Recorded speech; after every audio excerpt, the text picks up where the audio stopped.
¿De verdad Alemania perdió contra un equipo débil? No, y esa es precisamente la gran mentira que muchos están repitiendo, porque aquí hay gente diciendo que Alemania cayó ante una Paraguay inferior, como si hubiera ocurrido un accidente. Pero no fue un accidente, fue un partido de tú a tú, y eso demuestra una sola cosa, que esta Alemania era mucho menos de lo que muchos creían. Durante todo el torneo nos quisieron vender que Alemania era una potencia. ¿Y por qué? Porque goleó 7-1 a Curazao. Hasta hubo jugadores de Alemania en pleno partido burlándose de Curazao. Pero hagamos una pausa. ¿Quién era Curazao? Un equipo completamente nuevo. Un debutante en un mundial. Una selección que llegó asustada, jugando contra un estadio prácticamente lleno de aficionados alemanes. Era lógico que ese primer partido terminara así. Lo que no era lógico era sacar conclusiones de semejante rival, porque Alemania nunca debió sentirse gigante después de golear a un equipo que apenas estaba dando sus primeros pasos. Y la realidad terminó apareciendo, porque sí, Alemania es superior a Curazao. Eso nadie lo discute. Pero cuando la comparación deja de ser con Curazao y pasa a ser con la verdadera historia del fútbol alemán, ahí todo cambia. Comparemos esta selección con la Alemania de 1974, incluso con la del 78, o con la del 86, con la del 90, con la del 2002, que fue su campeona, con la del 2006, o con la campeona del mundo en 2014. ¿Alguien cree seriamente que cualquiera de esas selecciones se habría dejado eliminar por Paraguay? Yo no, ni por un segundo. Esas Alemanias resolvían este partido antes de llegar a los penales. Ahí sí estaríamos hablando de una diferencia enorme entre ambas selecciones. Pero esta Alemania simplemente no estaba a esa altura. Ahora Paraguay avanzó de ronda y todo apunta a que enfrentará a Francia. Y aquí voy a decir algo muy claro.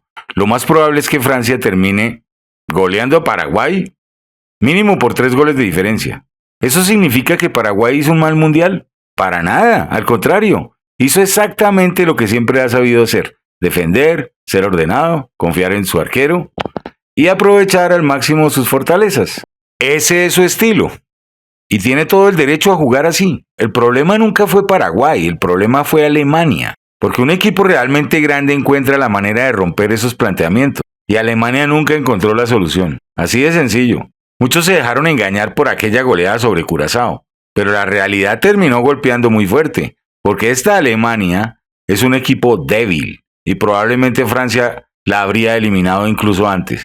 La única diferencia es que Alemania alcanzó una ronda más. Y no solo quedó en evidencia frente a Paraguay, también frente a Costa de Marfil, una selección que tampoco pertenece a la élite histórica del fútbol mundial.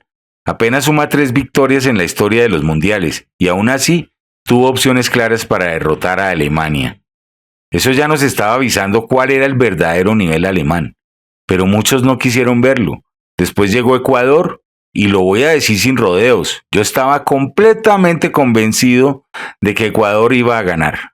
Porque futbolísticamente era un equipo mucho mejor construido, con mejores jugadores, con mayor calidad técnica, y justamente eso fue lo que marcó la diferencia. Porque Alemania intentó resolver todo desde el físico, pero hoy el fútbol ya no funciona solamente con fuerza. Hace falta talento, hace falta técnica, hace falta creatividad. Y Alemania no tuvo ninguna de esas cosas. Por eso no digan que practicaba buen fútbol, porque el fútbol fue precisamente lo que le faltó. Y este Paraguay jamás fue un rival inferior para esta Alemania. Hay algo que muchos siguen confundiendo. La historia no juega. Los 4 títulos mundiales de Alemania no salen a la cancha.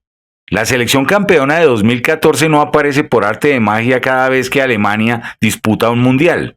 Cada generación empieza desde cero, con nuevos jugadores, con un nuevo entrenador y con la obligación de construir un equipo competitivo. Eso depende del técnico, depende de su capacidad para aprovechar las virtudes de cada futbolista y convertirlas en un verdadero colectivo. Y eso simplemente no ocurrió. Por eso los 4 títulos no sirven para analizar esta selección, porque este equipo fue muy flojo, muy débil. Lo más increíble es que prácticamente no generó ocasiones claras de gol. No transmitió peligro, no transmitió autoridad, no transmitió absolutamente nada. Y por eso hoy está eliminado. Ahora pongo la mano en el fuego por Francia. Si Francia llega a sufrir exactamente lo mismo que sufrió Alemania contra Paraguay, entonces tendríamos que empezar a hablar de un sistema defensivo prácticamente impenetrable de Paraguay. Pero sinceramente no lo creo, porque Francia tiene la calidad, tiene el talento, tiene los recursos y tiene la capacidad para romper ese esquema paraguayo. Por eso creo que Francia seguirá avanzando. Y aquí no hay mucho más que discutir. Así que a los aficionados alemanes les diría una sola cosa: no sufran. El resultado que recibieron fue exactamente el que merecía la selección que construyeron. Nada más. Dos golpes muy claros, uno frente a Ecuador y otro frente a Paraguay. Dos partidos completamente distintos, porque Ecuador nunca salió a defender. Paraguay sí. Dos estilos diferentes. Dos selecciones sudamericanas que en teoría deberían ser inferiores a las grandes Alemanias de la historia. Y ahí está la diferencia. Frente a las Alemanias del 74, 90, 2002, 2006, 2014, sí. Paraguay y Ecuador serían claramente inferiores. No solo sobre el papel, también en la realidad. Porque aquellas selecciones alemanas jamás habrían llegado a los penales. Ni siquiera habrían permitido que el partido se complicara. Lo habrían resuelto desde el primer tiempo. Pero esta Alemania era completamente distinta. Y por eso ocurrió exactamente lo que tenía que ocurrir. Así de sencillo.